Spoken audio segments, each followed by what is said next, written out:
We had to push for the video footage. They pushed him every time to settle, and I kept saying, don't do it.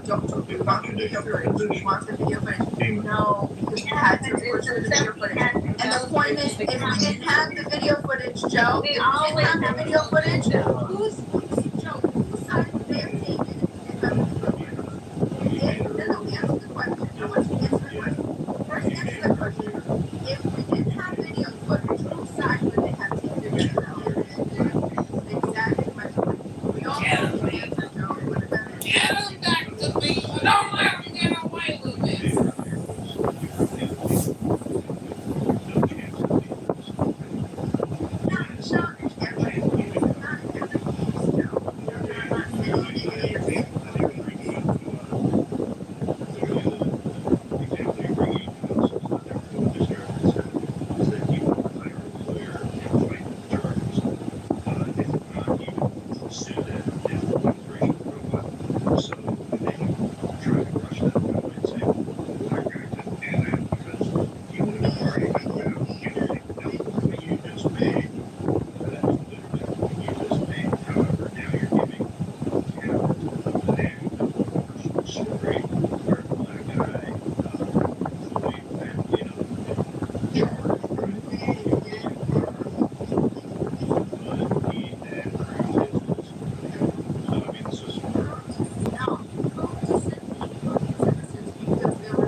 But I also got pulled by a different police officer in Tennessee with a loaded firearm. He could have took me to jail and taken me out because I didn't know that at the time in Tennessee you cannot have a loaded firearm. But they let me off. So how should someone look at this and just blame it on white supremacy when I have a higher probability of getting touched by my own people versus a white person? She stopped driving cars. We're talking about a justice system, so we're talking about a justice system. Criminals are going to be criminals, right? the justice system, justice, right? You statists love that, okay? Justice, you're not supposed to get injustice from the justice system. You're not supposed to be wrongly convicted at higher rates than your fellow Americans. You're not supposed to be harassed. You're not supposed to be fucking profiled. You're not supposed to be all of these things by what is the justice system that protects, right, the white people, okay? But you're also not allowed hard like that disturb other people at 4 a.m., 5 a.m. So maybe it's karma. I think that's this. By the way, some of the cops are times all around, and they're in different places. The car's starting over and over and over and over. Then the cop would obviously no, obviously he didn't. I told you he didn't. He didn't know. He didn't know. How would the cop know where he lived if he didn't get all of his information? How would he know that? Once he got all the information, he would know that. And then, like I said, if the car well, no, that's wrong too. But keep going. He didn't know. If the car had been starting in the neighborhood for multiple times, where there's multiple complaints given to the police department, and you also said that they were following you around for a while. So in the Mustang. No, hold on, Mike. But that wasn't the point. I was explaining. They didn't know anything about him starting the car and the loudness. All they knew is they saw him because by the time he got to the of where these cops would stay, it was like their hideout spot, right? Okay. It was their hideout spot. Right. So as soon as he came into vision of this guy in hanging out next to the wrong side of an entrance, with his Mustang, okay, because he's trying to pull out his Mustang because he lives there. Point is they fucking harassed him, right. And it wasn't just one time. It was multiple cops. It was all the time. All right. So back to the Baltimore City thing you mentioned. Hold on, wait. I want to say something else because fuck you and fuck anybody else. He got so hyped. He was so fucking paranoid that we couldn't even go out for late night drives because he was so paranoid that he was going to get wrongly fucking pulled over because he had a CDL. And so his job, his license required it. So his actual real life was affected by the harassment of these officers. This isn't you guys fucking think this is some bullshit. This is real life. Like, what the fuck? Live this shit. That's what I'm trying to figure out. Like, you cussing like you talking to people who ain't living the shit you talking about. Then why are you fucking acting like it doesn't happen? Because at the end of the day, the shit happened, but it's more from my own fucking people. Like, you sitting here talking this shit like Beamer, there are certain neighborhoods I can't go to. Because when I walk around, they gonna be looking at me like, what the fuck you doing here? You wearing your hat to the right? Nigga, we don't wear a hat to the right over here. Like, I can't do it, Beamer. So when you sit here and you talk this shit, talking about, nigga, if I'm a police officer in a black neighborhood, or you know what, I'm gonna go with your scenario. If only white people live over here, and I see a nigga driving through the neighborhood at 4 a.m, you don't think that that's cause for suspicion? If I've been patrolling this neighborhood for 15 years, and all of a sudden I see a nigga in the neighborhood at 4 a.m? Absolutely not. Absolutely not. That nigga could be smashing something. He could be doing a bunch of things. That's racial profiling. Justify racial profiling in any shape, way, or form. What you just did was justify racial profiling, brother. Okay, so Hibity, I'm gonna ask you a question. No, hold on. I love what Hibity said, though, guys. I just want you to know. So I have a son and a daughter, right? My son's 41. My daughter's 35. I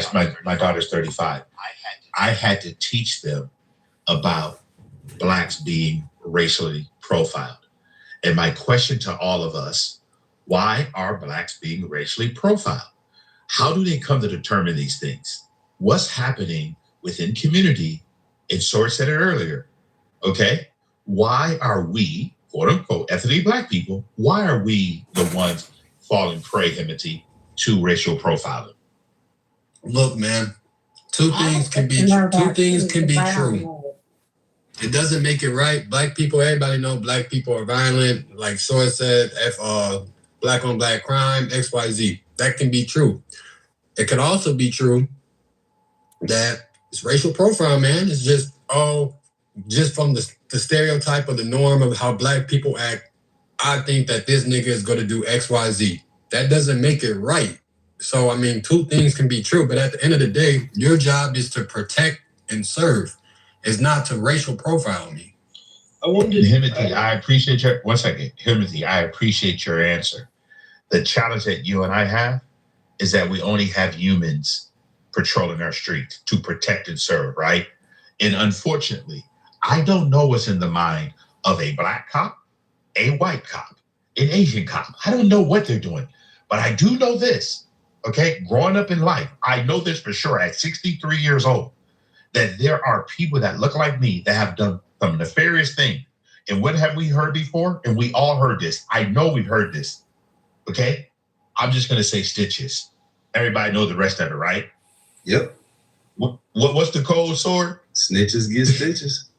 Say it again. Snitches get stitches. We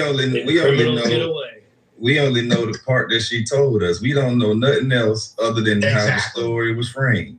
So you know, it's now, I'm gonna share this with you guys. I'm gonna land on this. Guys, I'm gonna land on this. It's called VOC. You can look it up in every one of your communities. It's called a victim of a crime. I've been in death care for 38 years, guys. And I can tell you clearly, every weekend, Los Angeles, Compton, Chicago, Illinois, Baltimore, Maryland, Atlanta, Georgia, Dallas, Texas, between 25 and 30. Here, I'm gonna say it again, but 25 and 30 deaths that are caused by proximity crime. People that just look like you and me who kill each other. And you know what? 92% of those crimes go unanswered. It's called VOC, victim of a crime. What's the most bullet holes you've ever seen in the body? This is some Stockholm syndrome. That's it? 15? Yeah. Damn, Beaver, that's it. Yeah. I think Beaver. 15's a lot. Area of Edward, where there is no crime. Communities. What about that? We always want to talk about negative. Hello? This is progressive. Put me in the queue. Put me in the queue. It's not just blacks. Listen, I go to Orange County, California every weekend. You know, we pick up white people who also did bad crimes. Okay? Guys, listen, I'm in debt care. We pick everybody up. I don't care who you are. If you go out on a weekend and act a jack and you end up losing your life, because I can tell you, I have hundreds of mothers who have lost children of every ethnic group. Okay? And what do you mean death care? What I mean, death care?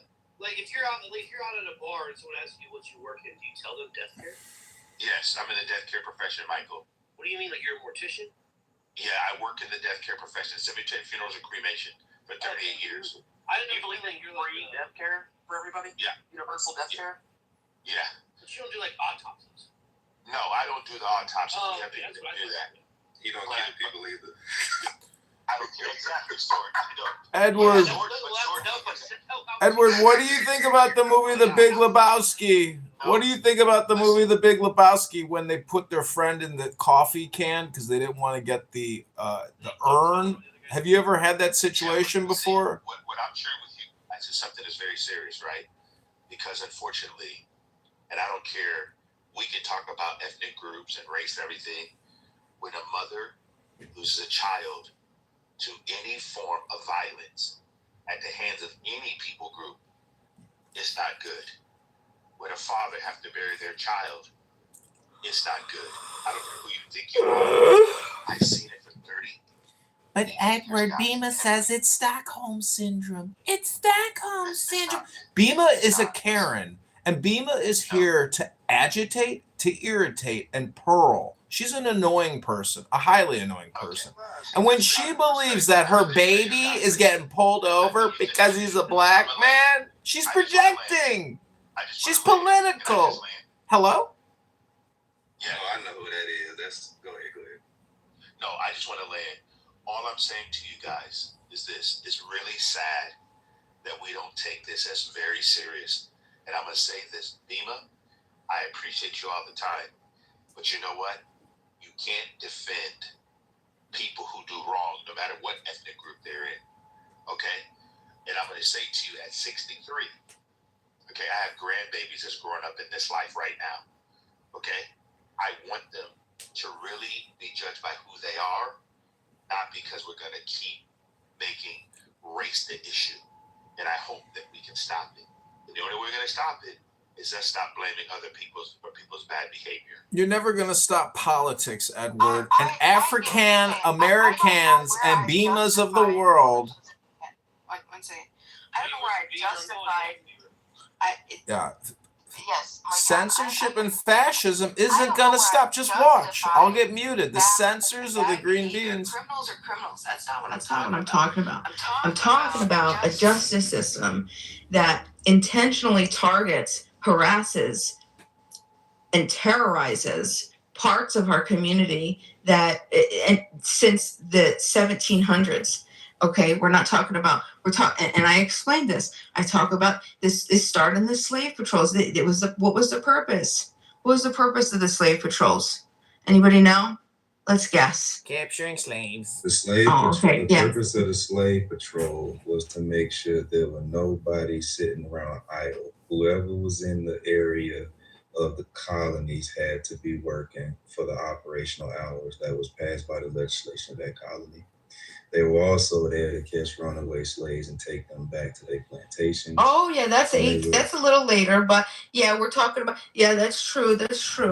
But the slave patrols first, when we had the slave patrols, if you were These people are so fucking brain rot. Get to what was just presented to them. Instead, many of them get lost in the surface level concepts or like the surface level phenomena.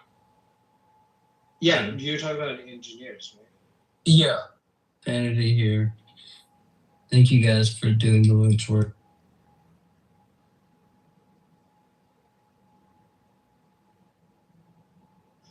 No, Satan does the Lord's work because he's an instrument. Oh, John. Classic John Lee. Classic John Lee. The contrarian So where do you think you do the Lord's work too, John? Because it teaches us that God's grace is sufficient. What? Good job, Sam. God's grace what? Is sufficient because his strength is made perfect in our weakness. It's too mumbly. I heard it's sufficient though. Shut the fuck up, Toast. That's all I need.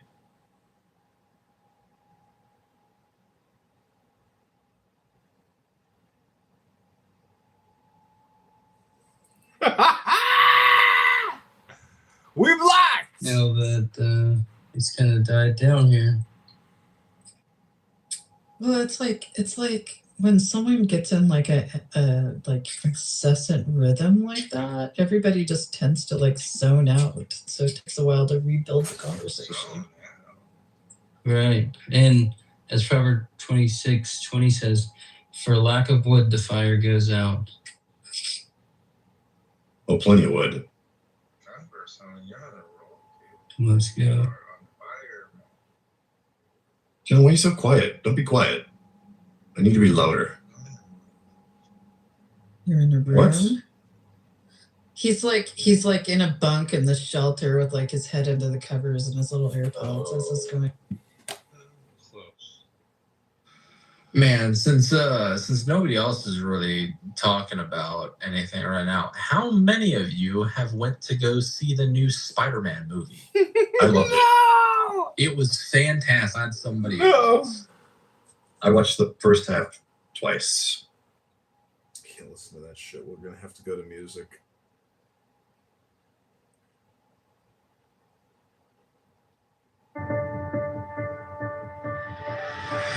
Tao can be talked about. Tao can be talked about, but not the eternal town. Names can be named, but not. All right, this is the John Kitover Band. Go to ChicagoMaryVote.com. Hope you're enjoying this video. As the origin of heaven and earth in his nameless, as the mother of all things, it is nameable. So as ever hidden, we should look at its inner essence.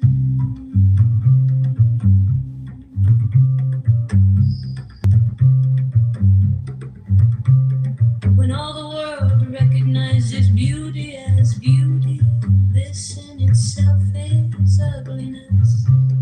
When all the world recognizes good as good, this in itself is evil. Indeed, the hidden and the manifest give birth to each other. Difficult and easy complement each other. Long and short exhibit each other. High and low set measure to each other. Voice and sound harmonize each other. Back and front follow each other. Therefore the sage manages his affairs without ado and spreads his teaching without talking. Hidden is nothing to the teeming things. He rears them but lays no claim to them. He does his work but sets no store by it. He accomplishes his task but does not dwell upon it. And yet it is just because he does not dwell on it that nobody can ever take it away from him. As always manifest, we should look at its outer aspects. These two flow from the same source, though differently named, and both are called mysteries. The mystery of mysteries is the door of all essence.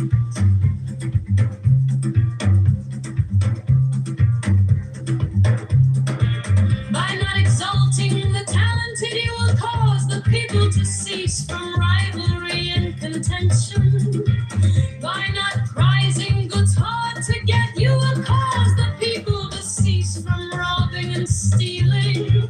By not displaying what is desirable, you would cause the people's hearts to remain undisturbed. Therefore, the sage's way of governing begins by emptying the heart of desires, filling the belly with food, weakening the ambitions, toughening the bones. In this way, he will cause the people to remain without knowledge and without desire, and prevent the knowing ones from any ado. Practice non-ado, and everything will be in order.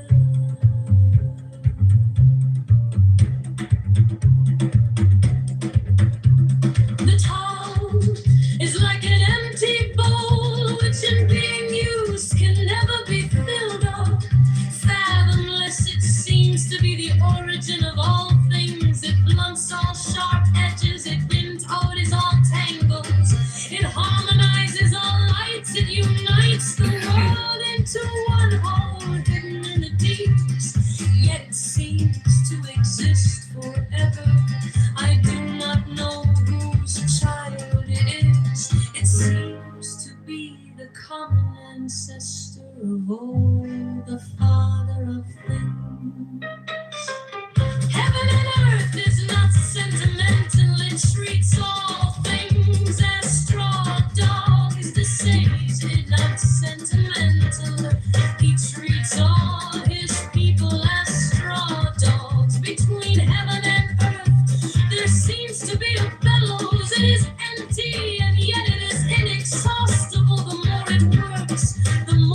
How can be talked about,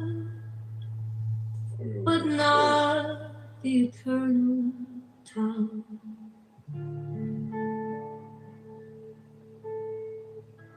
Names can be named, but not the eternal name. As the origin of heaven and earth, it is nameless. As the mother of all things, it is nameable. So as ever hidden, we should look at its inner essence. When all the world recognizes beauty as beauty, this in itself is ugliness. When all the world recognizes good as good, this in itself is evil. Indeed, the hidden and the manifest give birth to each other. Difficult and easy complement each other. Long and short exhibit each other. High and low set measure to each other. Voice and sound harmonize each other. Back and front follow each other. Therefore the sage manages his affairs without ado, and spreads his teaching without talking. He denies nothing to the team in things, he rears them, but lays no claim to them. He does his work, but sets no store by it. He accomplishes his task, but does not dwell upon it. And yet it is just because he does not dwell on it that nobody can ever take it away from him.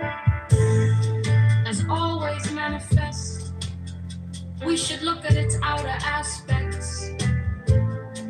These two flow from the same source, though differently named, and both are called mysteries. The mystery of mysteries is the door of all essence. By not exalting the talented, you will cause the people to cease from rivalry and contention. By not prizing goods hard to get, you will cause the people to cease from robbing and stealing.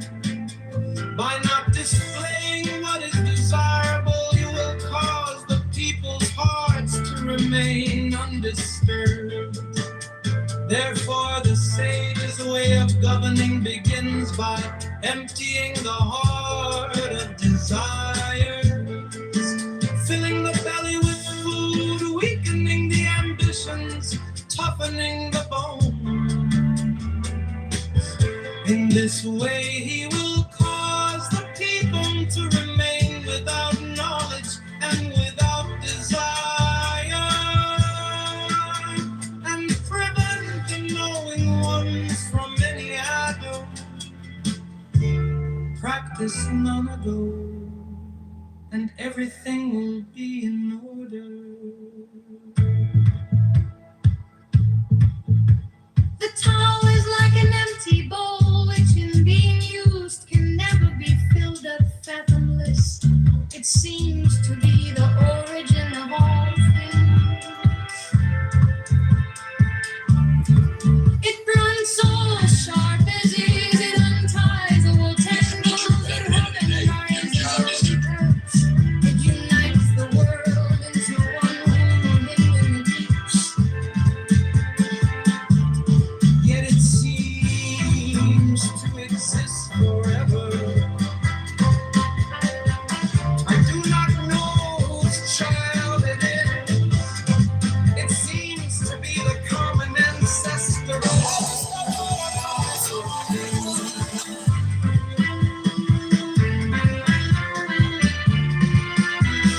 Heaven and earth is not sentimental.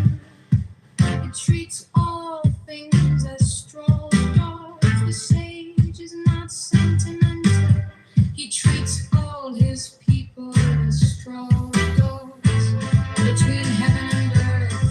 there seems to be a bellows.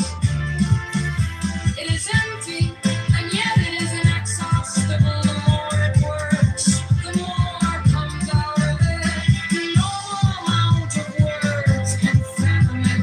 Better look for it within you.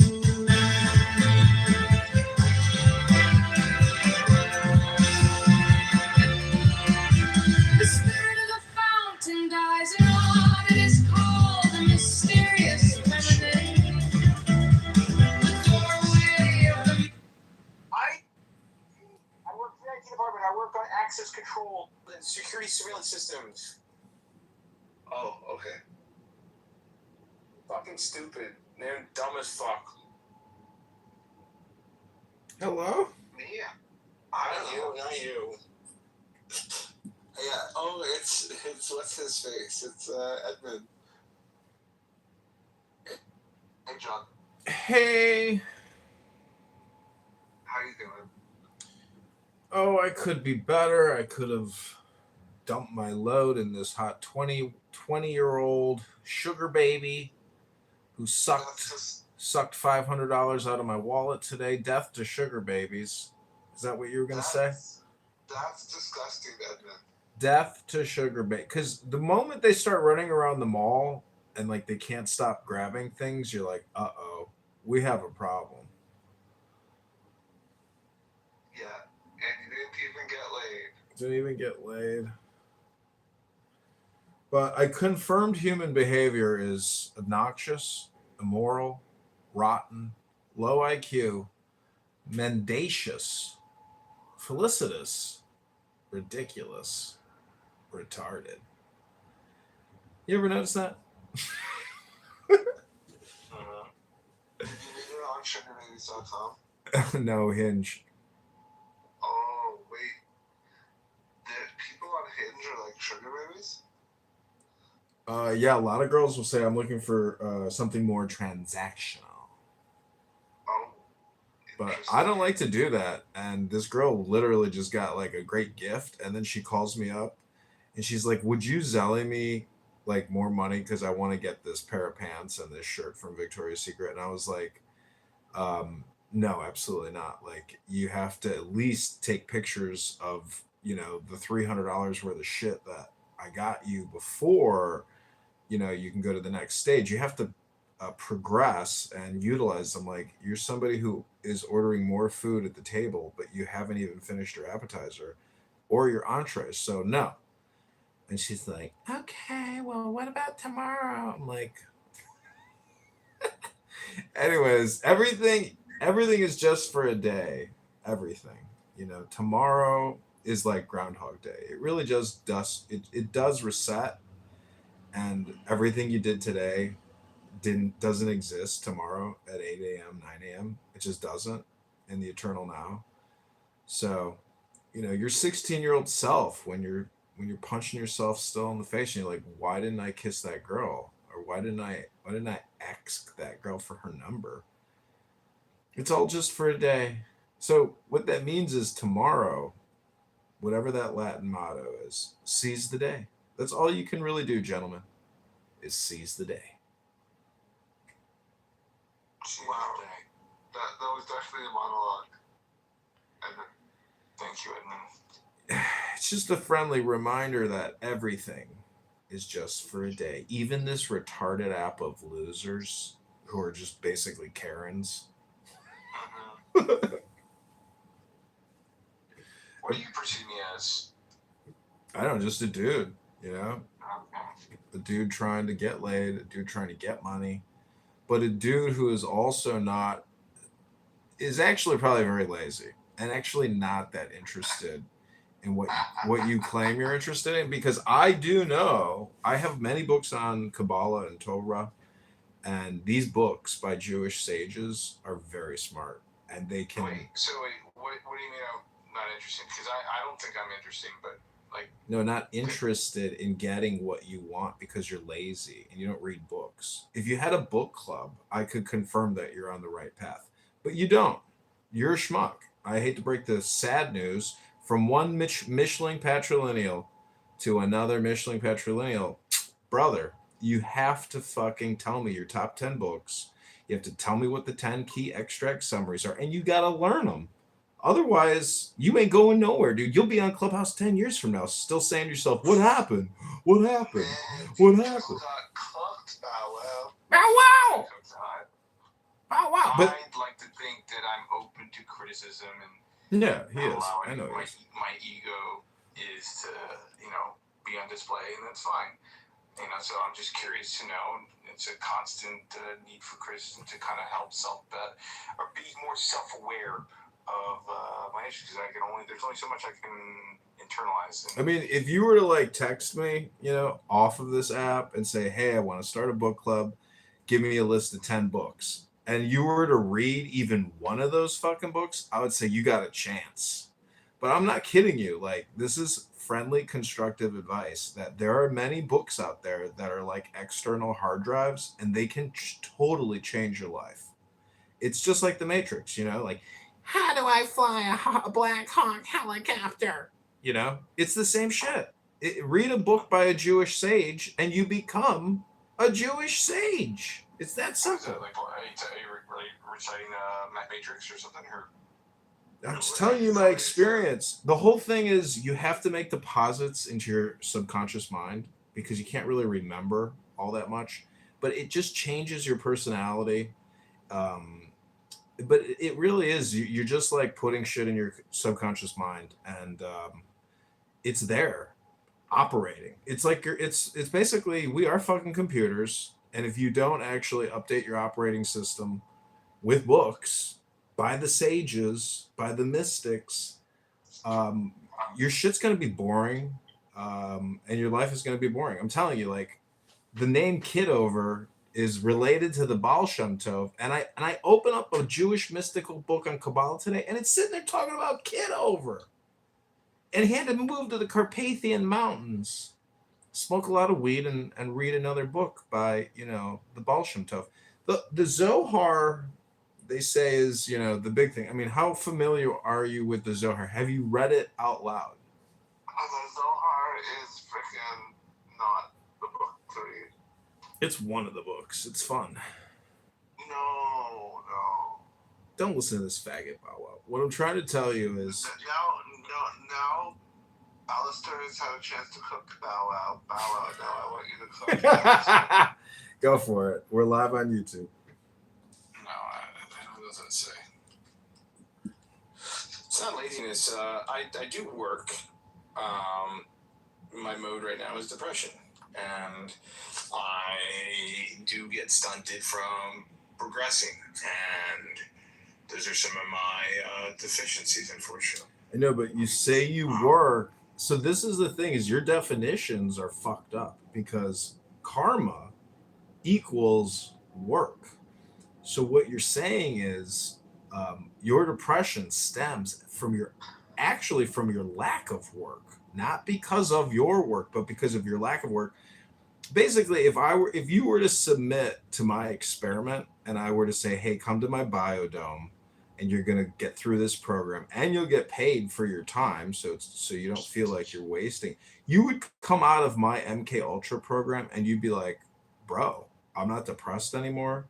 I feel great. I look great. I feel smarter than I was a month ago. And I don't even know what I was complaining about. Hello? He's a maniac. Don't trust him. He has recordings upon recordings upon recordings upon recordings. I know. He has every recording of every recording. He has recordings of his own recordings. I know. His reality is totally self-referential.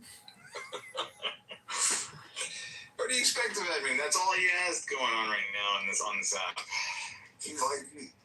He's so gone far down the rabbit hole of his own bacon that he is completely lost. He's like a light version of the Viking. Whatever his name is, the January 6th guy. What's his name? Yeah, I forget his name, but I know his name. John. What's his name? I'm not so sure, but let me tell you something very smart that I've been doing, and today I did it in the morning, is that I will take a very good book. I'll take a photo of a page and then I'll go to Grok and I'll say, image to text. And then I'll take the script of that page and I'll put it into Suno, the AI music creator. And then I will label it, title it, and then I will create different varieties of it, like classical Indian music, man and woman, Irish man and woman sings with choir. So what I'm doing is I'm taking, pretty complicated, esoteric, spiritual, psychological information and turning it into music.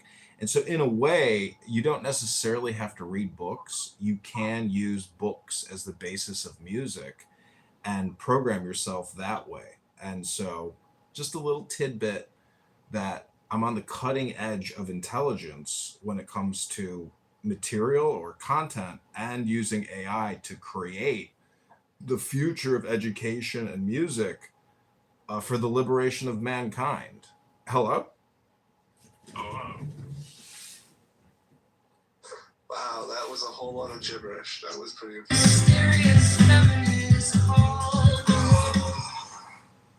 Well, just listen to one of the John Kitover Band songs for 30 seconds, since you've given up years of your life to a gay conference call. Are you prepared to listen to the John Kitover Band for 30 seconds?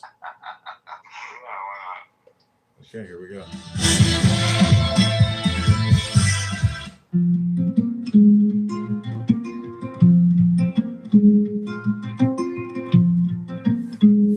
Town can be talked about, but not the eternal town.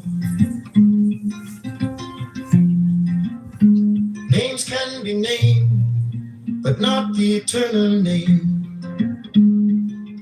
As the origin of heaven and earth, it is nameless. As the mother of all things, it is nameable. So as ever hidden, we should look at its inner essence.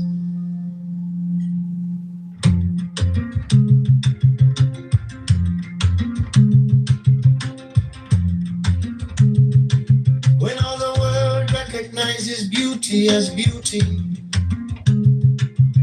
this in itself is ugliness. When all the world recognizes good as good, this in itself is evil. Indeed, the hidden and the manifest give birth to each other. Difficult and easy complement each other. Long and short exhibit each other. High and low set measure to each other. Voice and sound harmonize each other. Back and front follow each other. Therefore the sage manages his affairs without ado, and spreads his teaching without talking. He denies nothing to the teeming things, he rears them, but lays no claim to them. He does his work, but sets no store by it. He accomplishes his task, but does not dwell upon it. And yet it is just because he does not dwell on it that nobody can ever take it away from him. As always manifest, we should look at its outer aspects. These two flow from the same source, though differently named, and both are called mysteries. The mystery of mysteries is the door of all essence. By not exalting the talented, you will cause the people to cease from rivalry and contention. By not prizing goods hard to get, you will cause the people to cease from robbing and stealing. By not displaying what is desirable, you will cause the people's hearts to remain undisturbed. Therefore the sage's way of governing begins by emptying the heart of desires, filling the belly with food, weakening ambitions, toughening the bones. In this way he will cause the people to remain without knowledge and without desire, and prevent the knowing ones from any other. Practice none other, and everything will be in order.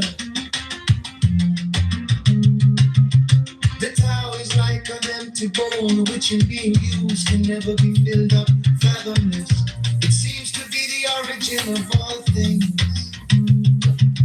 It blunts all sharp edges. It unties all. That's it. That's the John Kitover band. Thank you for the NLP. Yeah, I mean, honestly, it does work because you are your words, and if you start being more aware of like some of the negative speech you have, you literally have to do the karma point work and start reading books out loud and like reprogramming your brain neurolinguistically. I've been doing it for years, and look at me. I mean, I have 200,000 videos up on YouTube. I'm running for the mayor. Everybody in this city hates me or loves me. You know, hello?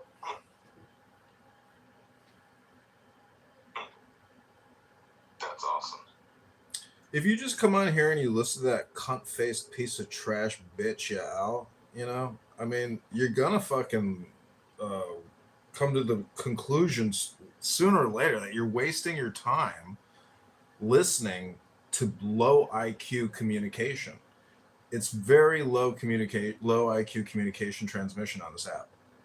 And that's why audiobooks are so valuable, because that's high value incoming communication for your Merkava or for your chariot, which is your brain, your body, your consciousness. And the Jewish sages, they figured all this out. I've got many books. I just got a whole bunch of good new ones. If you want, I will, somehow try to send you a picture of them. But they're very affordable. They're $5 by this guy, Rabbi Rami Shapiro. These books are invaluable. And if you're Jewish and you've never read it, well, then you're not like a rich Jew, because you don't know the treasure that the Jewish sages have written down for our conscious well-being, for our abundance. It really is like manifestation type stuff. It sounds corny, but you have to do the work. You have to program yourself. And I do it by reading books out loud. I'm not ashamed to do that, but like if you create like a private YouTube or some way where you can listen to yourself reading a book out loud, you will reinforce and reprogram that work into your conscious being. And that's who you are. And so when you go out with a hot chick, you become a master communicator, much more so than you think you are now, because some of these books, when you really read them, like you are transforming your IQ. Like your IQ is going up. The larger your LLM, the higher your IQ. That's just the way it works. And then you have to have the comprehension aspect of it too. So it is what it is. It's all just like self-work, It's philosophy, basically. Study of self. Fair enough. Have you ever done Toastmasters? I did. Did it in college. I did public speaking in college. I've run for Congress, run for committeeman. I'm running for mayor. Requires an awful lot of public speaking. I like to do it in my underpants from the comfort of my home. Hello? You ever thought about maybe rejoining? Excuse me? You ever thought about rejoining Toastmasters? I looked into it many times. Just the location, the time, the group, it just never worked out a second time after college. But I'm on this app so much, it's like, what do you think this fucking app is, dude? It's a Toastmasters conference call for schmucks. Yeah, but you're not with like-minded individuals who are looking to improve. I don't know.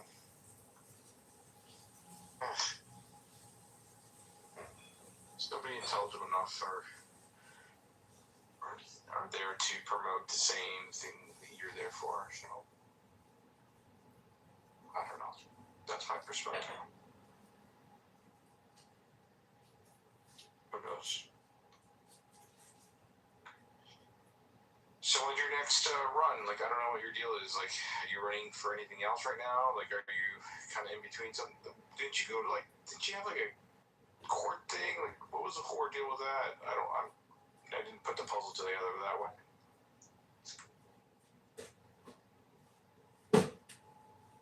John? Johnny boy? John? Kitover? Yeah. John? Sorry, I was filling up a cup of tea in the kitchen. What was your question, Michael? So what are you doing next in terms of politics, and what was the next? What was the whole ordeal with the last scenario? Like you were in front of a judge or something? I didn't understand. No, you don't. You go through a judge when you go through the challenge trial for your petitions. That was it. They kicked me off the ballot. I didn't have enough signatures. Their lawyer made a slanderous, defaming claim that I committed fraud.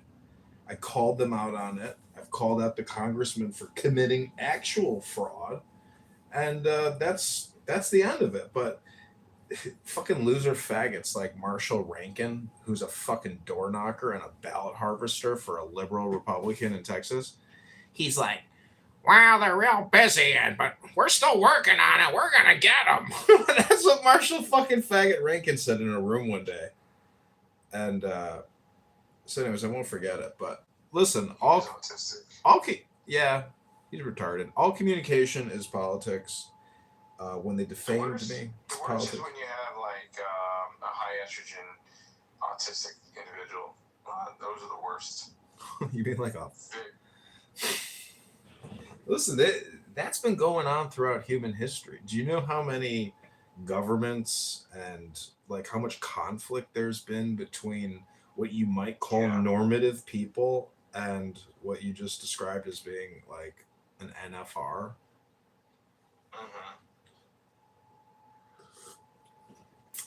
But listen, my friend, that doesn't matter. No, see, these are the stupid conversations. I have a book here called Hasidic Tales, The Legendary Tales of the Impassioned Hasidic Rabbis, with facing page commentary that brings the text to life by Rabbi Rami Shapiro.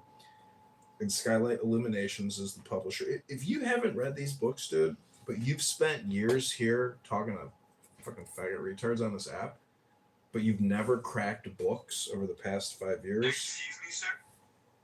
I got Proverbs, the Wisdom of Solomon. I mean, just one sentence from this book is worth more than 3 months of listening to faggot retards on this app. Remember every book that I've read in my life, just like every meal that I've eaten in my life, but yet it made me so. Ralph Waldo Emerson. Yeah, he's good. You know what's interesting is if you search your memory, you're actually recording everything, which is remarkable. If you really sit there and you try to like think about a day, and I mean, you can think about the smallest details of something you saw on a specific day. Gift is being eroded by technology. But what I'm saying is memory is very powerful, but many people overestimate their memory, or they're unable to like actually recall information quickly or even at all to serve the situation. All I'm saying is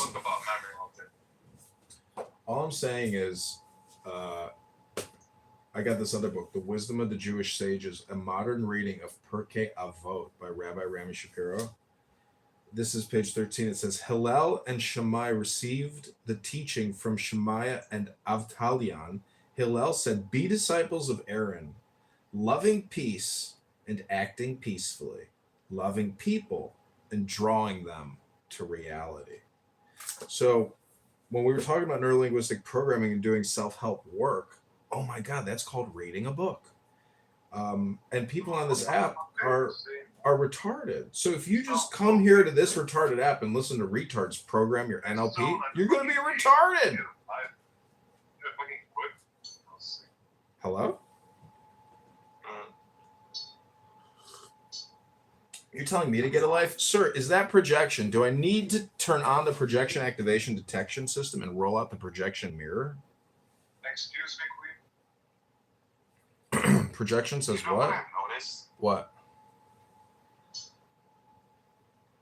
I've noticed that when it comes to the Writers Society, or when it comes to like publishing a book, women have taken over, you know? Yeah. Kind of like they did with psychology in the medical field. I, as a male writer, when I go to different writing clubs, I usually leave because they're there's no one I can relate to there. Either gay men there, trans, or what? I have a question, Sister Wood. You have a sister, a mother, and a grandmother. Why don't you respect women? I mean, basically, in your own family, you got a lot of things, yeah? But look, this one black guy told me, hey, look, the way you can become a real man is by forgiving your mother. Mm-hmm. Okay, my mother is just, I have both my father and my mother. They both gave me tools for life. But it's just, I kind of feel like in America, my father has been feminized by my mother. And I don't know, it's just, there's not enough, something's going on in America. I don't know what it is. But I'm just trying to. Yeah, but you forgive. My money, energy, attention, and time. You forgive your mother, though, right?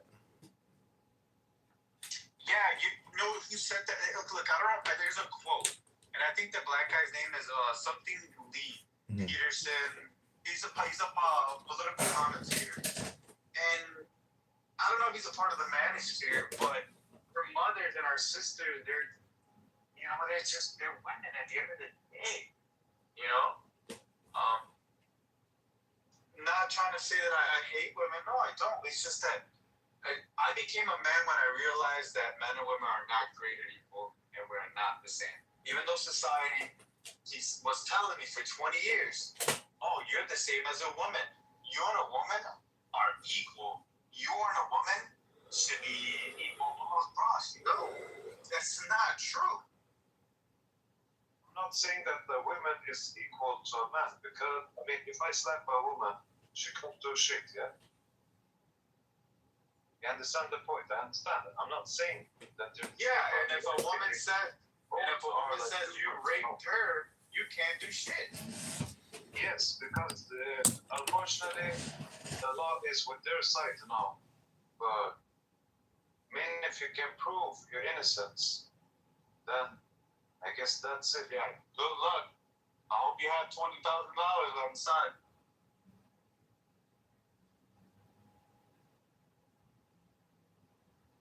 Well, I don't know. Women, to me, they're beautiful creatures. It's just they're brainwashed by their phones. Yeah, but you know what people do here?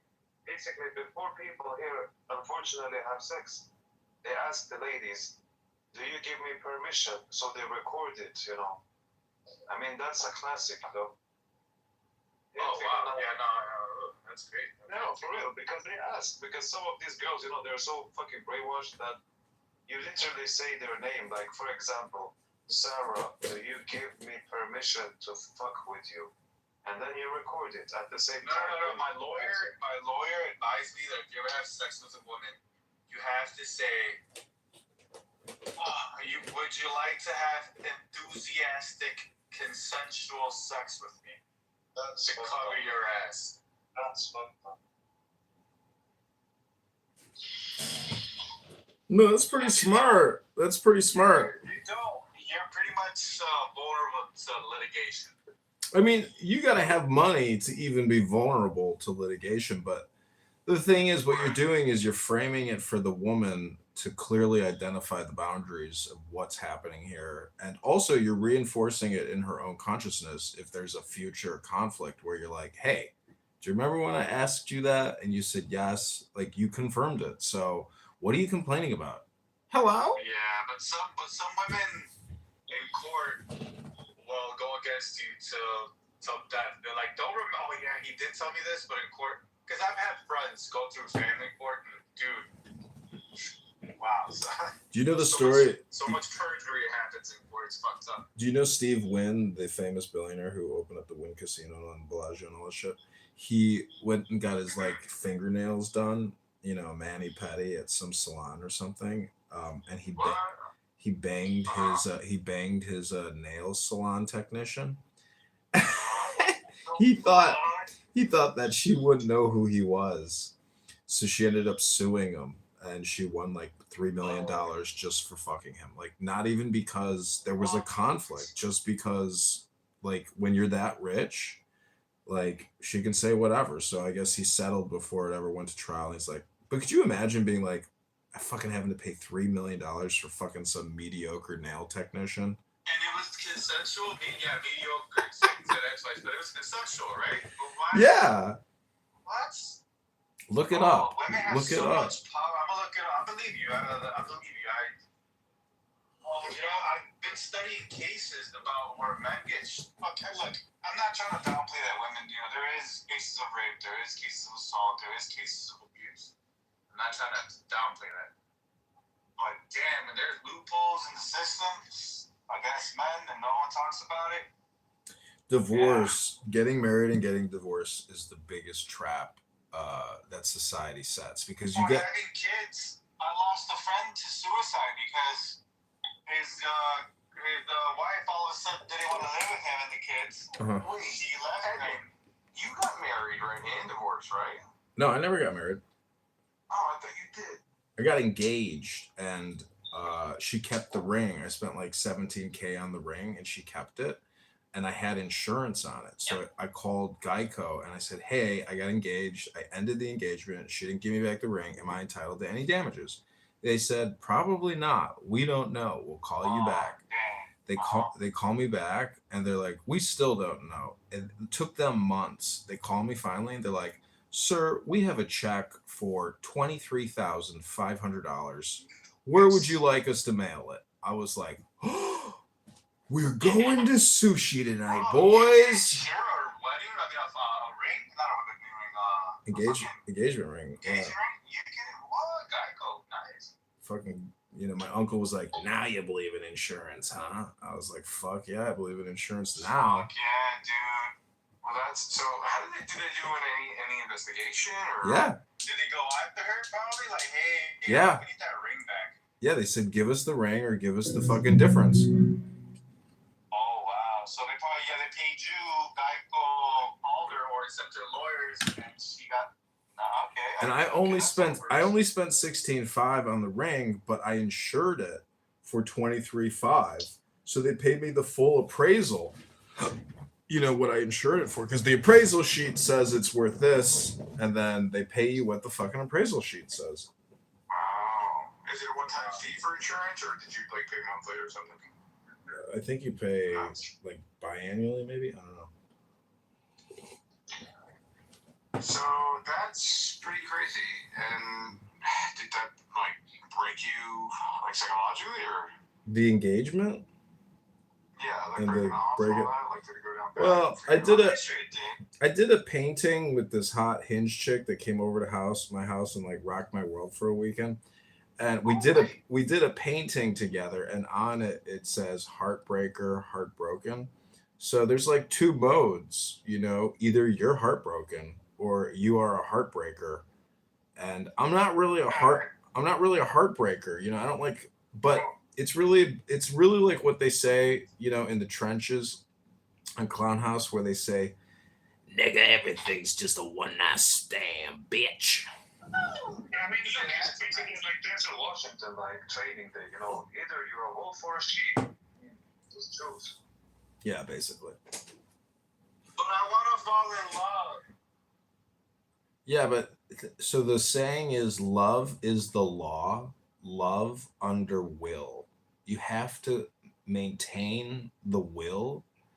Otherwise, that love is like a Hiroshima, Nagasaki that will obliterate. So when you say maintain, funded with money, got it.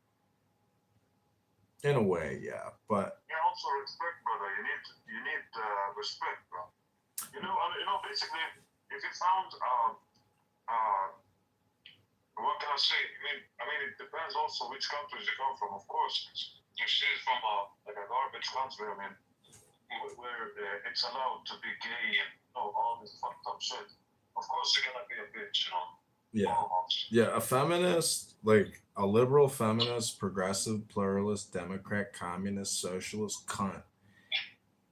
If she's hot, you can make slight exceptions. However,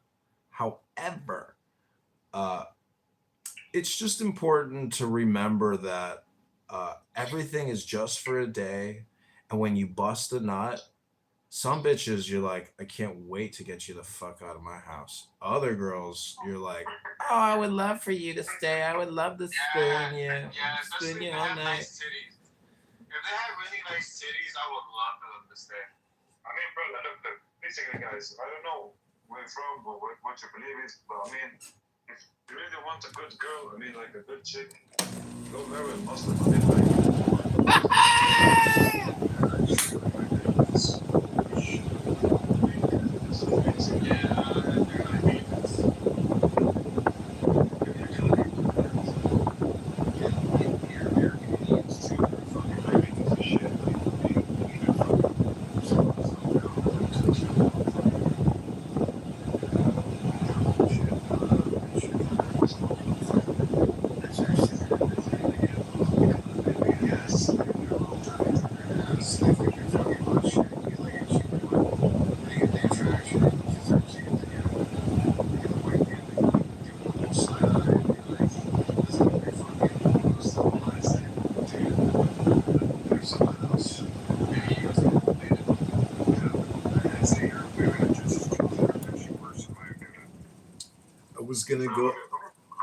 I was gonna. Which country? I mean, basically just. The ones that come here in the United States, the Arab Americans, the Middle Eastern Americans, are just as well. If they have a phone, I blame their fathers that spoil this shit. Yeah, the fathers. And you blame some of them. You can't blame the fathers though that have to work. There's some fathers that they're not around, bro. They have to fucking. I mean, no, it's not that. Spoil the shit out of the guy. I'm gonna provide a family nowadays, man. Look, but I'm just saying, like, imagine, okay, not that if she's an Arab or a Turk, like an Indian or a Punjabi or whatever. I mean, if basically, let's say she's just practicing the religion, yeah? Even if she's a black Muslim, orange Muslim, like a Donald Trump Muslim, or like a fucking red Muslim, you know, Chinese Muslim, doesn't matter, but basically. Dude, it doesn't. Mr. Vegas, I'm sorry, but it's a pony show. I went out with him. I was gonna go out with a Muslim chick the other night. Very pretty girl, but she's 37. So that's 17 years older than a 20-year-old. So bitch, you best come out the gate respectful as fuck. And she came out the gate saying, why should I go out with you if we live in Trump America? If we live in a Trump America where I'm not welcomed. And I was like, bitch, red flag number one. Red flag number one. So I made the reservation, and then 2 hours before the reservation, I cancel on her. I say, hey, I'm actually not feeling well. I need to cancel and reschedule with you. She texts me when the reservation starts, and she says, please Zelly me $65 for my Uber. And I knew you were going to do this. I knew you were no good, blah, blah, blah. And then I just blocked that bitch. But what I'm saying is, like, dude, I gave that bitch 2 hours heads up, but her ass doesn't want to look at the fucking phone, or she's texting me on Hinge when she already has my fucking number. So, you know. I mean, the way you describe, bro, this is basically like I'm just Mexican, brother. Good job. Hey, some men don't care. They just get stepped on. If she was, I'll send you the money. If she was 27, I would have showed up to that date. But when you're 37, she's 25, 27, 23. Hell yeah, dude, I'll be a baby girl. Here's 60. That's what I'm saying. She's like, do you just want to date me because I'm exotic? I'm like, because you wear a hijab? Because you put on the show that you are this devout Muslim. See, I know religion, spirituality, and mysticism. And when somebody is putting on a fucking hijab, they're trying to say I'm like a spiritual person. I'm a mystical person. But you know what? They're also political. You're not just spiritual. You're fucking hype. You are polarized politically, and you really don't give a fuck about your spirituality because you're so fucking political. And they hate men.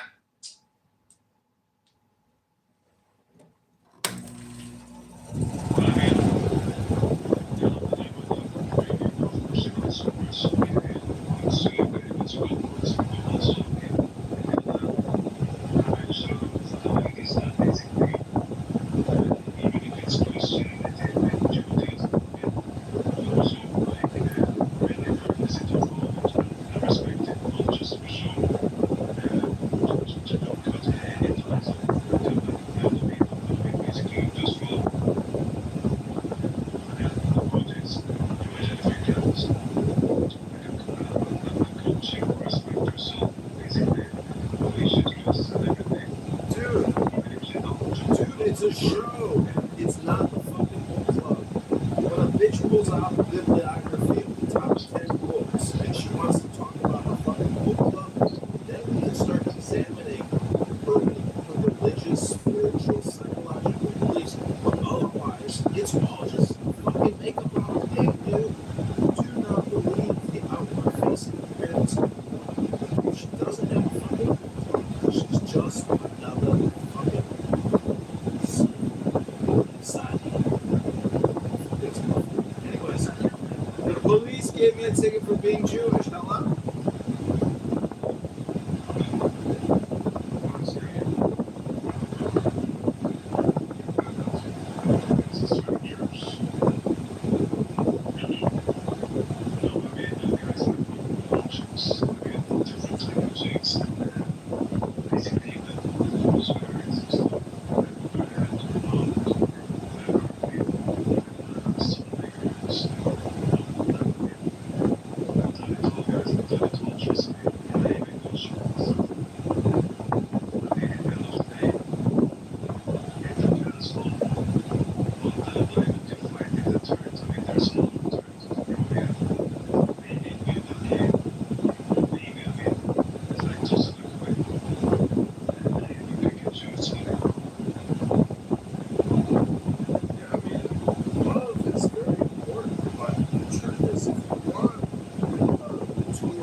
Stay out of high school is to eat right and don't go to the club. Okay, we'll say that to black mothers. Say that to black mothers, where the black maternal mortality rate is 50 deaths per 100,000 live births, where white Hispanic and Asian is 14, 12, 11, 44, 50 deaths per 100,000 versus 4 up to 30. what's the read? You just reading off a bunch of numbers, but we need to dive into the numbers. Hold on, brother. I'm not she advised to the numbers, so what I'm doing, she said, bro, can I finish? Because you gotta all be like, bro, come on. Like even I ain't even go back to it. So when you rattle off these numbers, the question then becomes what methodology did these people use to come out to their conclusions? Because you don't know what it is. So when you just rattle off numbers and say, well, this per 1,000, per 1,000, okay, well let's dig into the sample set and let's see what it is before we make any conclusions or to confirm if people come to the same conclusion. Numbers don't mean shit. Yeah, they can. Look, you know that there's probably also going to be that black picking and choosing better than white. No, I'm not picking and choosing. You know that I do every study like that, bro. Like he picking and choosing, but he just talked about how he pick and choose with the numbers and feelings, and he's literally doing it right now. He projected on your ass. Bro, did you okay? What did you get from the numbers that she read? The number that she read.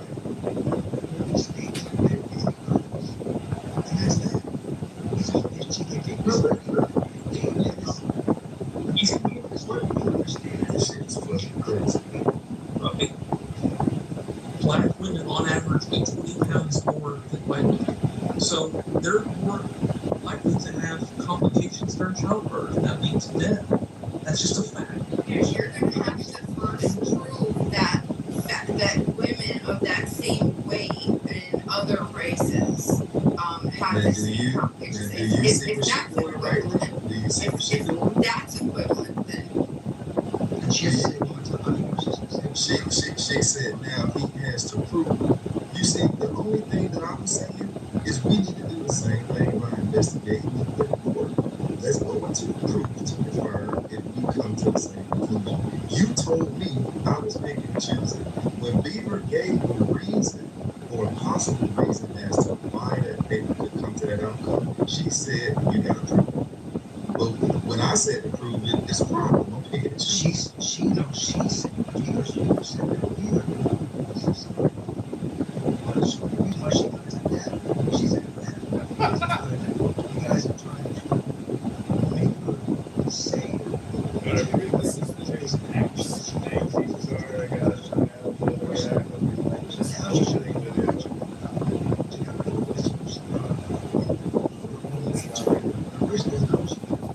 So, brother, let me ask you this in your personal studies. When you read research studies, do you actually dive into everything? Okay. But literally, you just told me that I was picking and choosing. Because the only thing I said, you need to dive into another thing. No, because before John Kitover.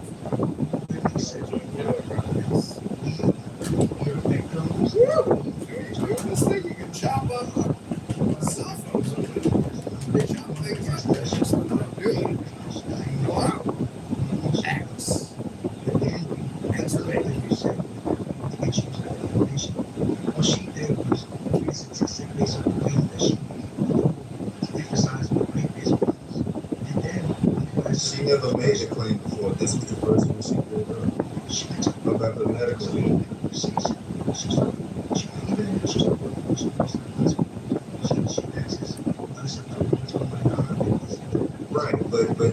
Right, that's her saying what she would do if she went into a hospital. This was the first time she brought up a study. So what I'm saying, we need to dive into the study to figure out why they are the way they are. She jumped in and said, and when she jumped in, respectfully, just like she just did, and then you came off the mic, then that's when I said, man, we some fucking victims. Because everything is always about, bro, this shit is like Jasmine Crockett all over again. Everything is about racism. There's no ownership on people to do what they need to do to secure themselves. Everything is about racism. So what does that mean? That means you literally have no control over your life and the outcomes that you have. It's always somebody else's fault. Well, that's not what I'm saying. that's not what I'm saying. So what I'm saying, like what you just said, I totally agree with you, right? But there's a baseline. You're saying that basically, in this particular case, the study that I had listed, this was, I explained that this was all through, it was the study of the documents. So this wasn't an active, it was a retrospective study. So they looked at the documents that had already been documented from the hospitals. They looked at 250,000 emergency room visits, okay? And it wasn't, basically my point is it's not like, it wasn't randomized, right? It wasn't like some experiment.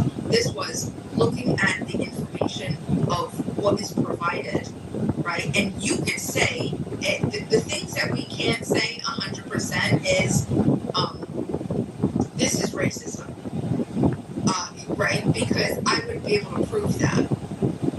You can't, a person who's 100% absolute racist, but doesn't come out and say, I'm racist, it's impossible to prove, right? There's some other argumentation that you could always make, right? So we can say, if you don't want to say that it's racist, you absolutely can't say that it's not racially prejudiced. There's obviously a pattern here that is not just slightly significant, highly significant. So if you want to look into why, right, then basically what they did is they looked at the patients came in, what was their first initial complaint?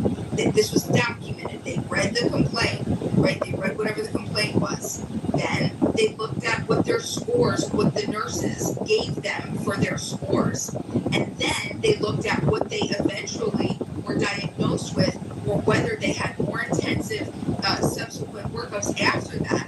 And what they saw was that for the same exact outcome, subsequent workouts, the subsequent workups afterwards, everything that led to, right, whether it was a heart attack, whether it was a blood clot, whatever it is, that the Black Americans, that they received less intense scores because they weren't trusted. There was, and how that's not me, that's not my opinion, that's just what the study says, right? They weren't trusting the credibility of Black Americans at this high. So you want to make up your reason, people want to make up your reason, sure. Let insurance, Beaver said, whatever. Go ahead and make your explanation. But guess what? It's not going to change the fact that it's still happening, right? We have to figure out how to stop it.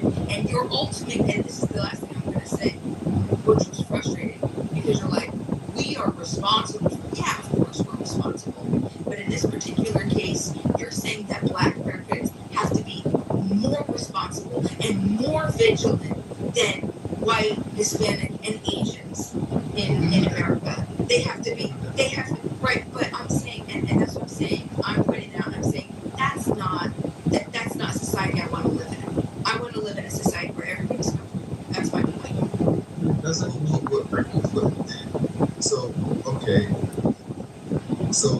okay, now I'm glad you said you was frustrated. Now you just said that you want to live in a society where everybody's comfortable.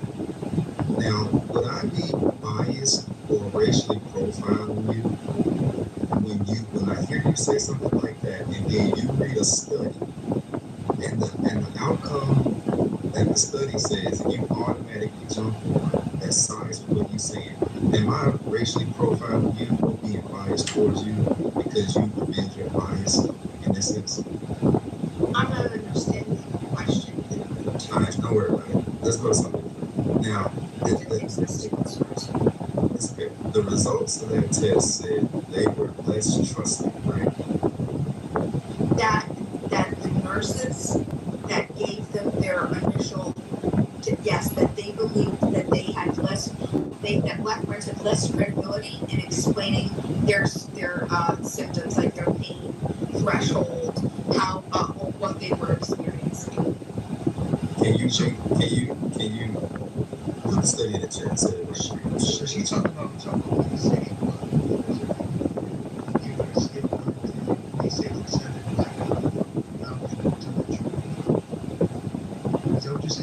Yeah, basically, say someone comes in and says, oh, I'm getting this really bad pain and it's sharp and it hurts. On a scale of 1 to 10, how are you feeling? An 8, right? It's an 8.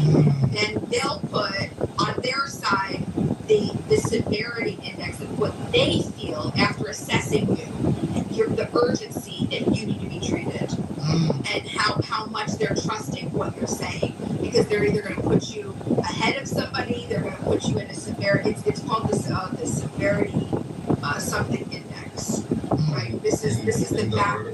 In the article, did they confirm how they verified what specifically? So they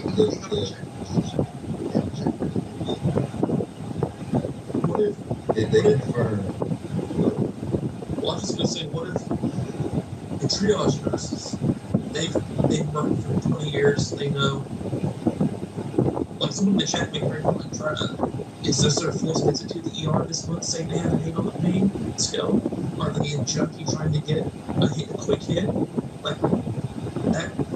What if they notice trends and they happen to notice that there's a lot more Hispanics that come in and do that than white people? Like there could be other factors. You can't always just default.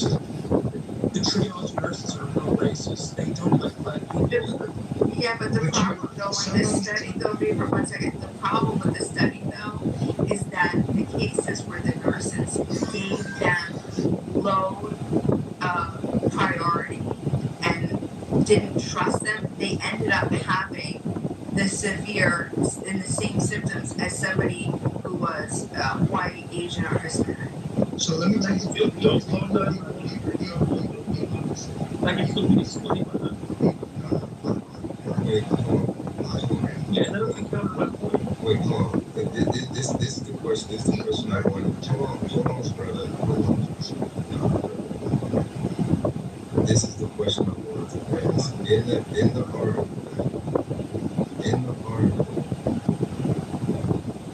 how did they confirm what the example that you guys just gave? How did the article articulate how they confirmed the severity? If somebody said that my pain was an 8, but the doctor wrote down 7 or 6 or whatever, no, it's not about 8. I'm doing what you said you did. I'm investigating. It was discretionary, sort of. That's the point of the study. That was. Do you hear me, sir? No, I'm not saying that they're wrong, you stupid nigga. What I'm asking is how did they confirm it? This is a pre-checklist. There's a pre-checklist. Bro, I'm talking about the article. Oh my god. Like it's Ford walks in the business. Nigga, you ain't listening. I'm asking about the people who wrote the article. How did they confirm this? It's not about the people that's in the hospital. Let's say if the event took place. Okay, cool. Ford walks in the Beamer's room. This is 10-8. Ford goes back to right now. How did they confirm that? Because they have a computer system where they have to do the pre-checks. So how did the paraphrase that? Yes. The paraphrase makes sense. Really what Yes, in the initial check. No, it's not. They're not rewriting. Because now, see, you're not even listening to your fucking argument. Because if you check the computer system, there's only one number in there. That's the 5. So did they go back to the nurse or did they go back to the patient? No, you're missing. That's what they're saying. It's a different number sort.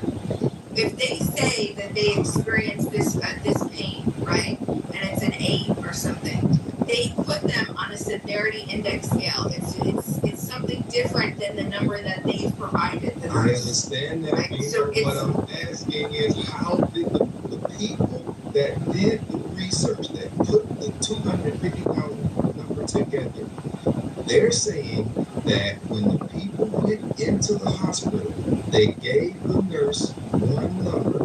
Let's say that number is 10. However, the number that was documented by these nurses was a 5. Okay.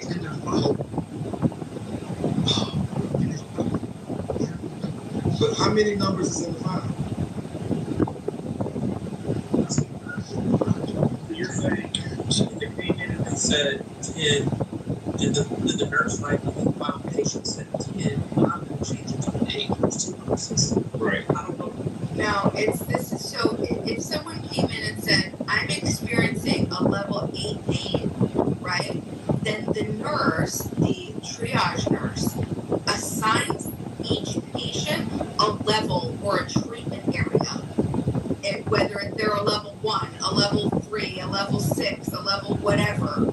And what I'm saying is that they would look, they wouldn't trust, they wouldn't believe them. So they put them in lower acute severity symptoms, lower acute levels or treatment areas when they're at the end, the conclusion ended that they should have been appropriately placed in a different. So they had to be re-triaged. How many times had to be re-triaged versus a different urgency level. So for context here, or treatment area.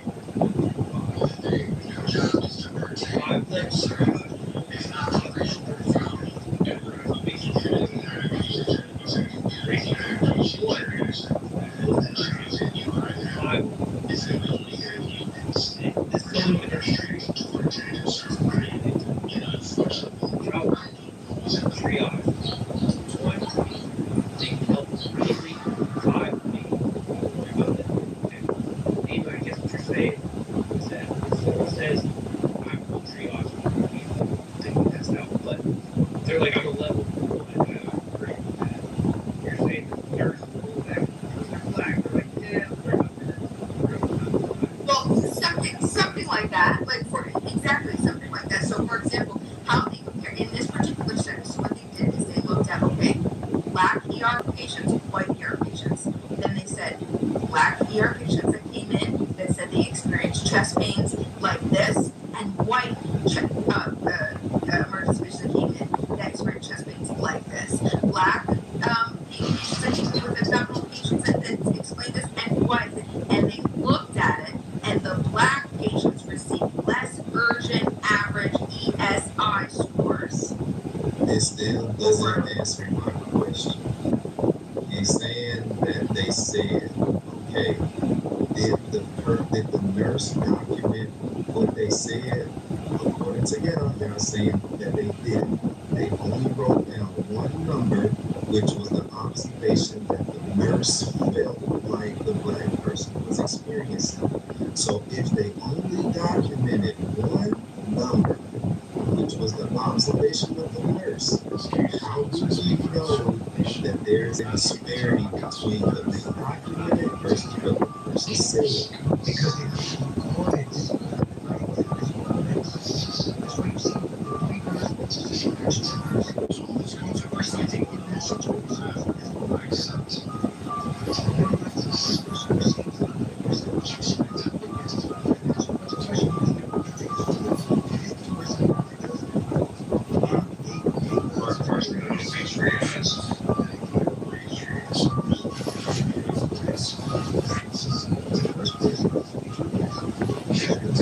Every single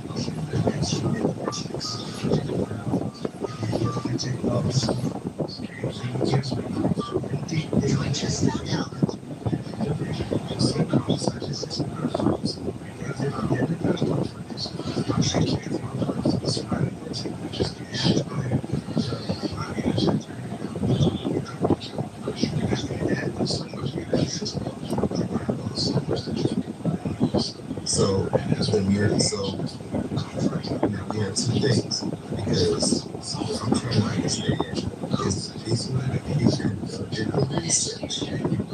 Is this the same methodology that they use? So there's two numbers that documented. The first nurse documented this number, the second nurse documented this number, and those two numbers are different, and that's how they came up with the disparity. Yes. And you're sure that that's what they use? From what she's saying,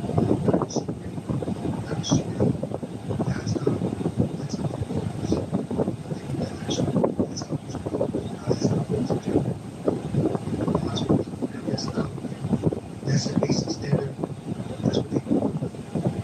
me describe the process. How do you do it?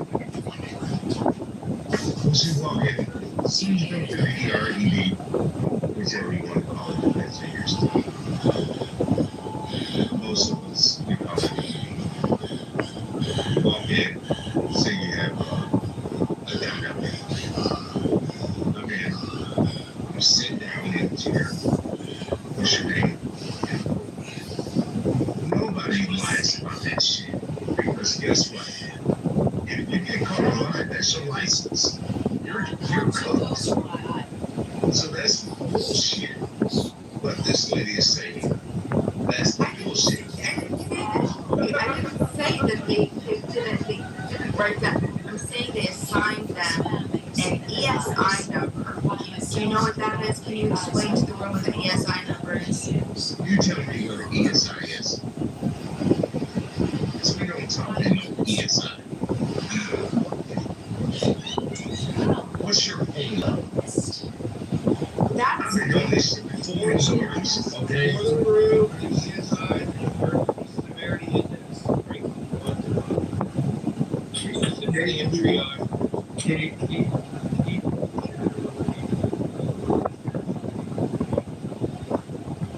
Absolutely.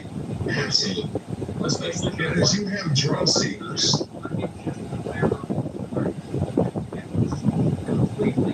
The pain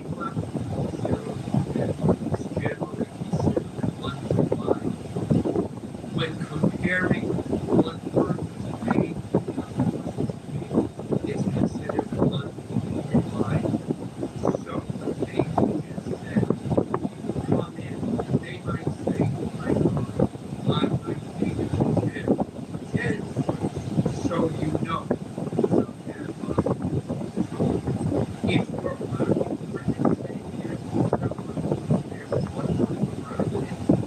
you're so like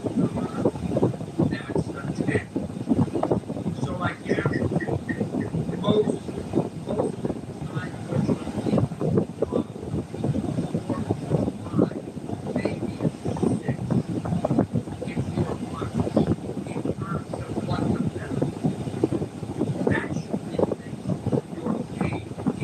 Same as you about to go to that. But for context here, guys,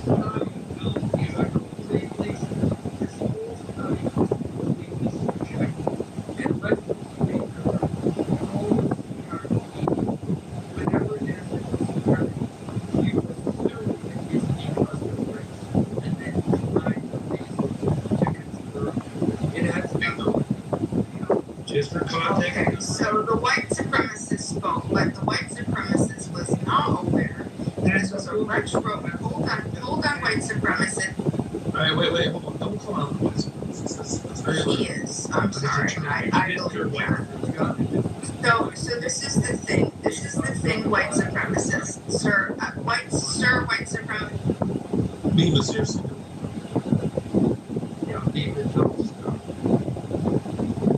I think it's more offensive. How are you more offended of calling out a white supremacist by him diminishing a study that, like, it's a retrospective study that is letting us know how Black Americans are just like, this is crazy. By the way,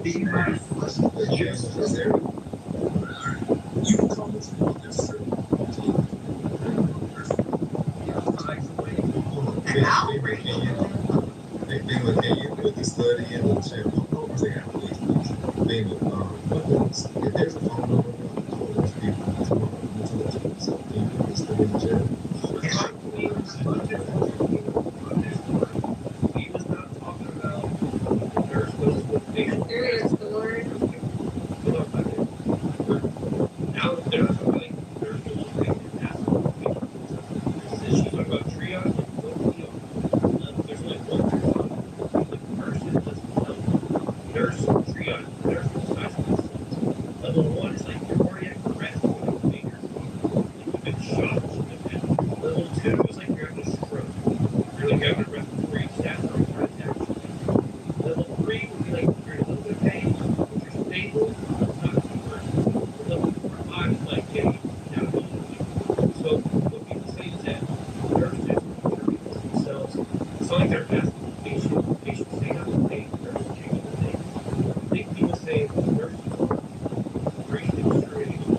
saying, well, if you're black, fine, not that. If you're white, Bullshit. be that bad, great. Yeah, but for the guy that said, It's bullshit, by the way. you call it a 10, like somebody said, "Oh, you should be outside." Go in there, you tell them, "Why is that?" Tell them, "In my mind, I'm assuming you're going to get that gun out of that room. You done fucking did something. You know what? These people know something that is so there's context into it. That's not just a random number.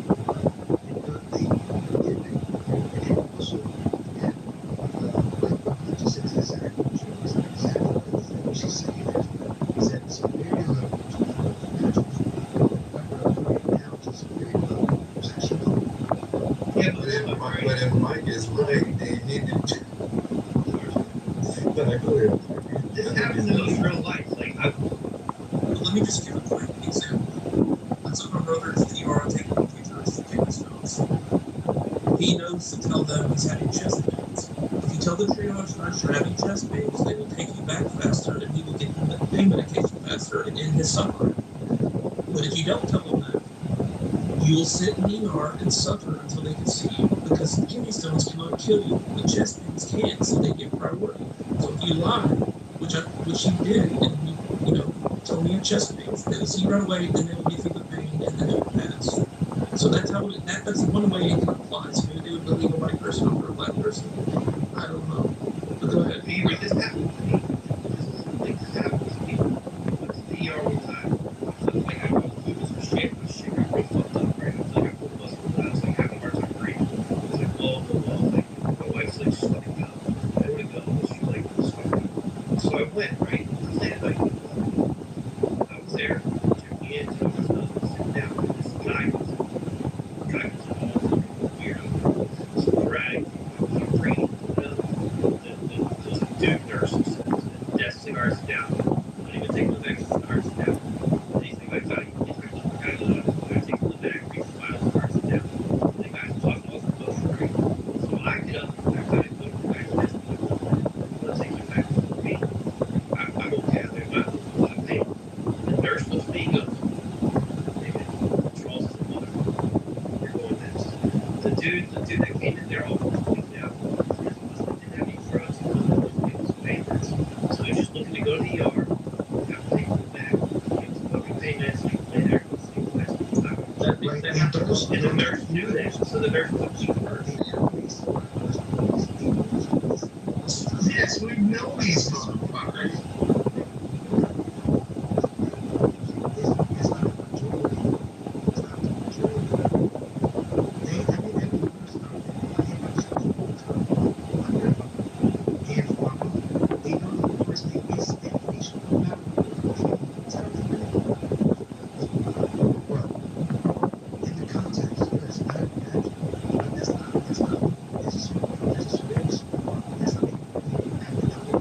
Yeah, but if a black guy came in, not cowboy, they would take a black guy.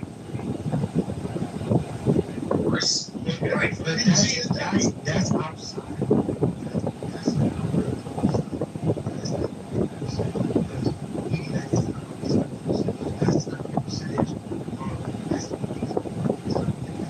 Well, that was not a fair comparison. You're right. That was not a fair comparison. Listen, We gonna take a GSW over a fucking Rogaine. but we getting far away from the origin of what the article was reporting.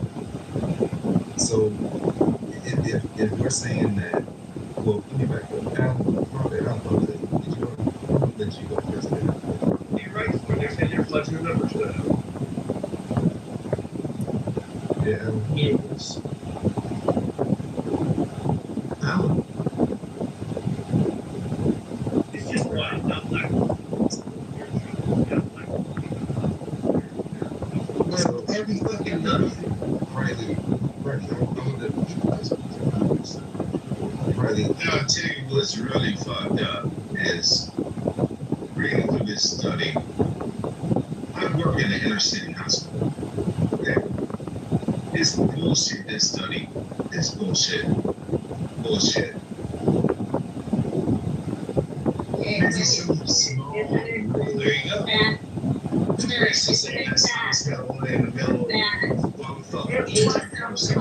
one hospital. There was multiple. Meaning that black women do not have AIDS. Is that correct? See, we have to confirm. So now we're talking about methodology, which is kind of what I was getting at the whole time. If somebody, if you're leaving it up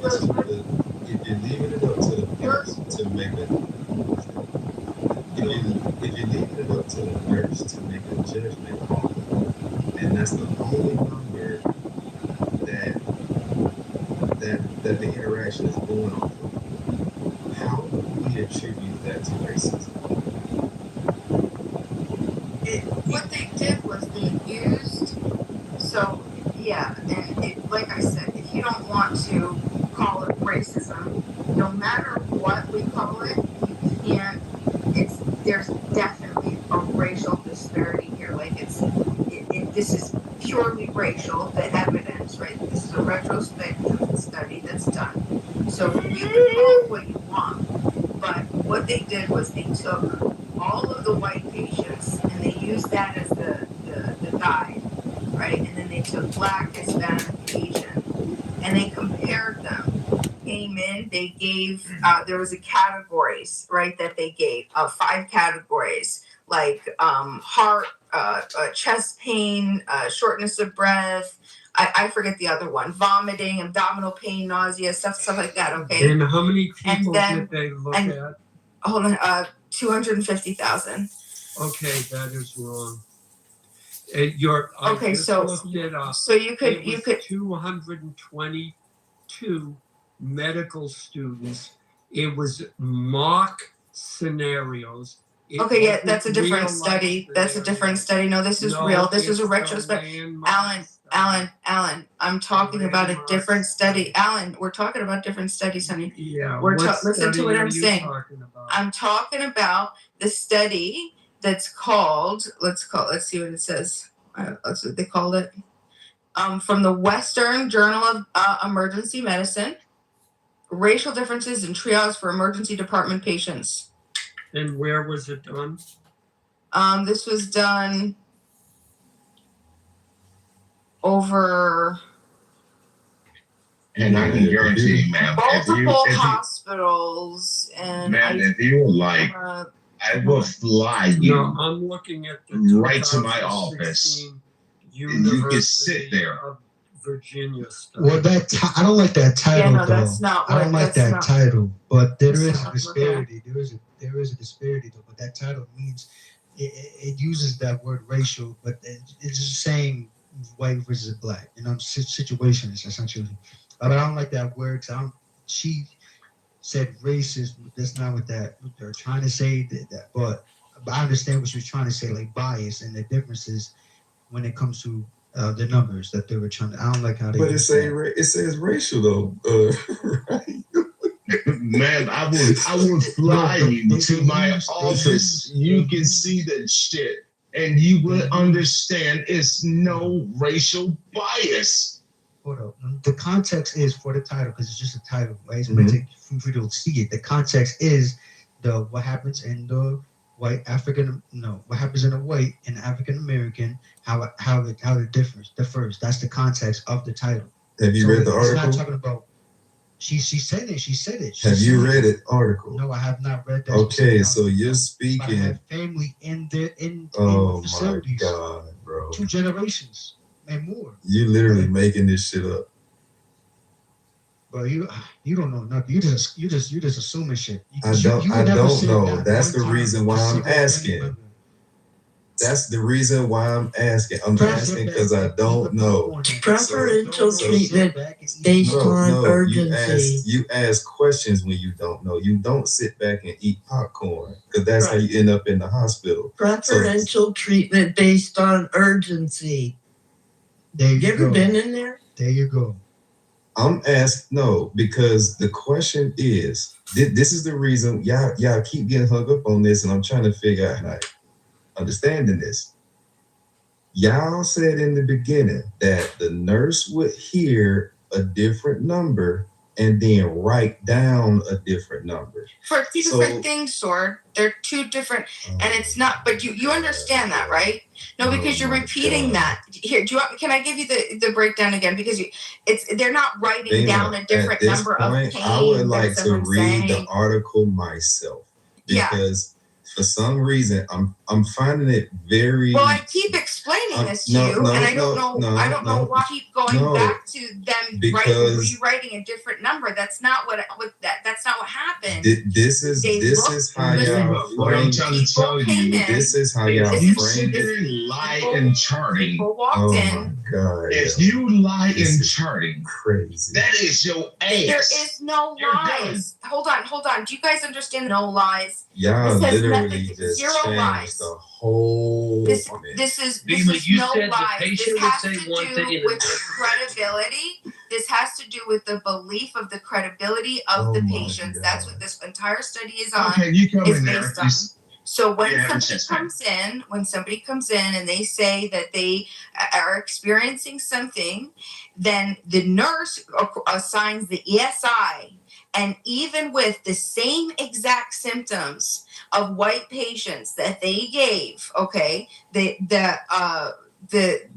their initial assessment, they got an ESI of low acuity of it was called like fast track low. There was middle, and then there was high acuity area. Right. And you know why? Because we just spoke about But the issue was that the problem was that the conclusion was that they ended up the Black Americans, while they were significantly placed in the low acuity, they ended up having the same issues that should have placed them properly in a higher acuity level initially. What's the name of that study? And this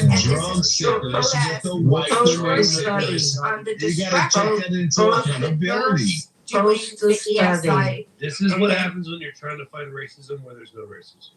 Bro, because in the what beginning, are you talking about? Everybody's ignoring what's happening. Accountability of the white drug seekers and the Black drug seekers that's in.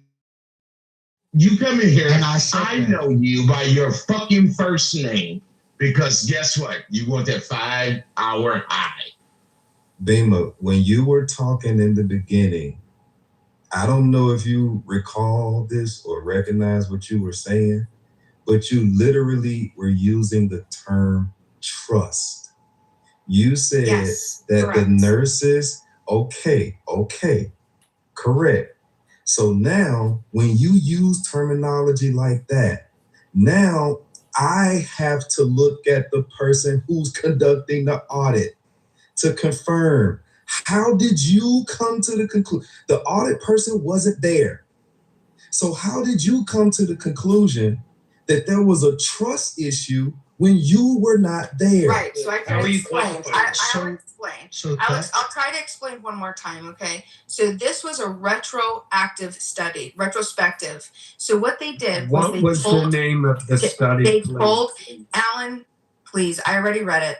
I'll just be patient. Put it in the So script. they pulled the 250,000 files from 250,000 patients across 7 hospitals. Okay, so when first they have to have it needed to be an ER visit, right? So specifically there were ER visits. Then they look at the recorded race, the age, the gender, the arrival, the complaint, and the disposition. Then, and that is what the patient told the nurse. Then the nurse records the ESI, and the nurse puts that patient in an ESI of either initial low, middle, high placement. And then they recorded whether those patients later ended up requiring high acuity care. So then they grouped them and they put them study to study, Black, Asian, Hispanic, white. When they came in and they had this complaint with this disposition, they put white people, Hispanics and Asians, in high acuity placement when they it put in ESI, while the nurse put black patients in initial low acuity. However, those black, and the only ones that mattered were the studies that when the patient left, they ended up also requiring the high acuity care.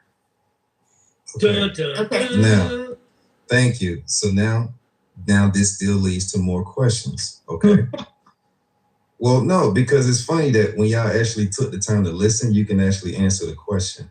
We could have got here a long time ago. Now, my next question is for the white people in that test. Did they have to receive higher care than what they were originally categorized as? Was there any change in their classification? They were used as the baseline.